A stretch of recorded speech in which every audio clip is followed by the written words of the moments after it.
Hello again, Honky Tonks. Thought I'd get a few things off my chest. Firstly, yesterday's video regarding Joey Barton and the bike nonce. I got the predictable abuse from Belf idiots who reckon their idol has done nothing wrong. Here's the thing, alright?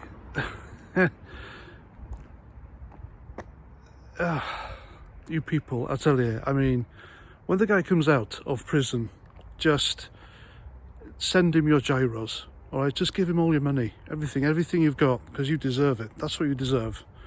My point is, the guy asked you all for money to sue the BBC, and he didn't. He never did. He ended up being the defendant in a trial which cost him his freedom.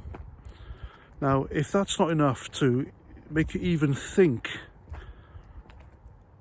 that something is up, then I can't help you. Not one bit.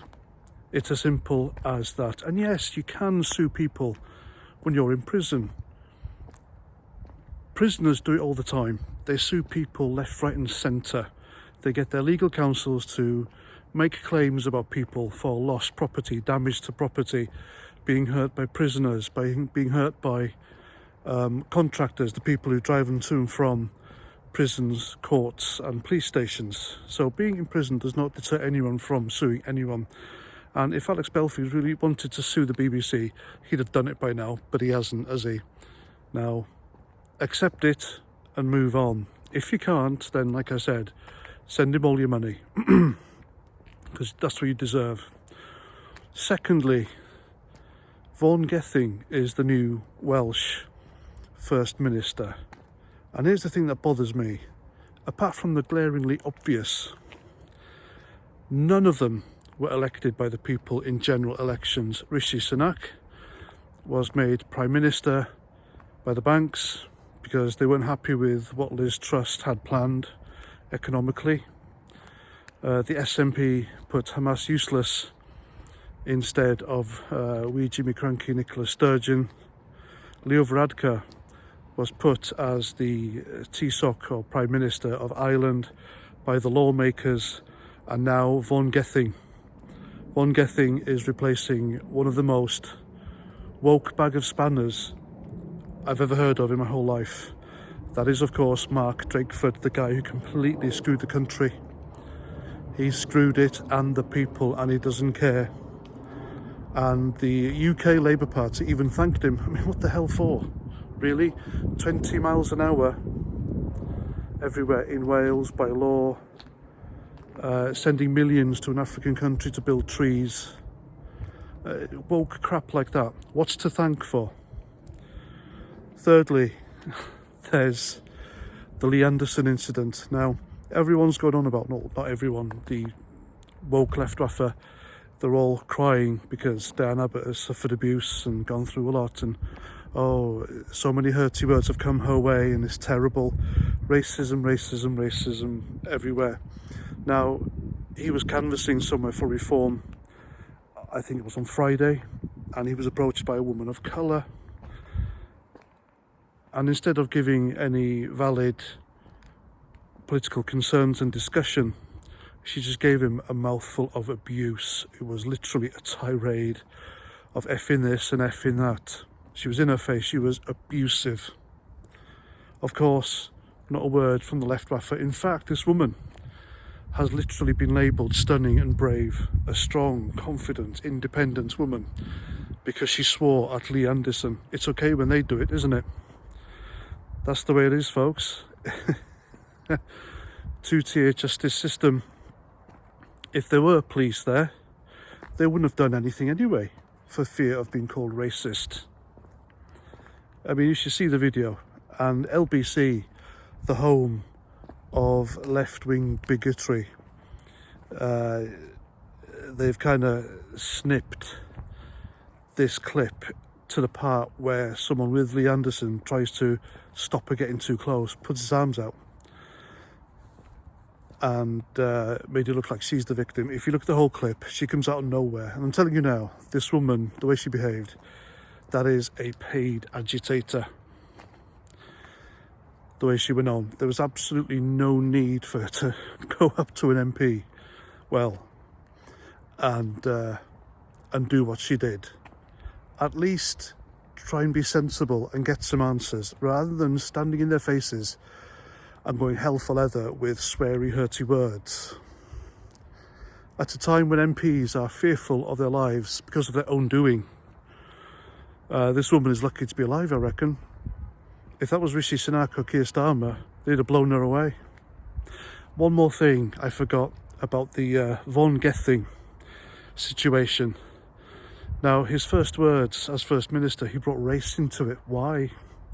That should be a forewarning, really, of what his leadership will be all about. Woke crap. And he reckons he's the first black leader of any European nation. Well, he's actually mixed race. He has a Welsh father, a white Welsh father, and his mother is from Zambia. So he's mixed race. What's wrong with being mixed race? Obama was the same, wasn't he? He was the first black everything, but actually he was mixed race. You never ever heard about his mother, who was white, a Caucasian. Why is that? Why do they shun that part of their heritage? No idea why. And then, of course, comes with such a claim a lot of privilege. They'll be quite literally fawning and throwing themselves over him, and they couldn't do enough for him simply because of that. And it should be about the guy's politics, really. His manners maketh man, and his politics. That's what he should be judged on. That's what he should be vilified or celebrated for, not whether he ticks a box or not, which is completely and utterly wrong in my opinion. And lastly, there's the Matthew Stadlen incident. Matthew Stadlen, if you don't know who he is, he used to have a show on LBC. He was a sickly woke presenter, as woke as they come, a proper woke spanner. He lost that show, he lost that gig, don't know why, because he's well suited to LBC, the home of left-wing bigotry. And all he does now is political commentary on the panel shows. He goes on, I think it's GB News or Talk TV. Anyway, it's come to light that he got mugged in London. And it's funny because he keeps digging a hole for himself. He tweeted a few years ago that London is very safe, not like what the racist right-wingers are saying it is, and he's very much appreciated in London. Before that, there was a tweet saying he is a master, or he studied street fighting, so he's a hard man. And then, of course, came the immortal tweet, "I've been mugged. I hope the Met Police catch him." Now, nobody knows the demographic of the mugger, but there's a CCTV image of Stadlen stood there with his phone, and a lad or a woman, you don't know, all covered in black with a black helmet on a scooter, just snatching the phone and riding off into the sunset. Now, if you look at Stadlen's tweets, it seems to me that he is hoping and praying it's a Caucasian. And we don't know the demographic, the ethnicity, nobody knows, but it seems that he wants it to be a Caucasian. So, you know why, because he won't address the elephant in the room, will he? He's one of these lefty idiots who will not address the elephant in the room. He could be, I mean, he's the sort of guy who, how can I put this now? Some very naughty people from a distant land came knocking on his door, asking to be naughty in his house. He would open the door and let them in, because he doesn't want to be seen as racist. He's one of them. Do you understand my meaning? So life came at Matthew Stadlen fast, but he still hasn't grasped it. Or maybe, being the politically twisted, or his political orientation, he can't admit the truth, because that would then make him face the stark reality and address the elephant in the room, which none of them want to do.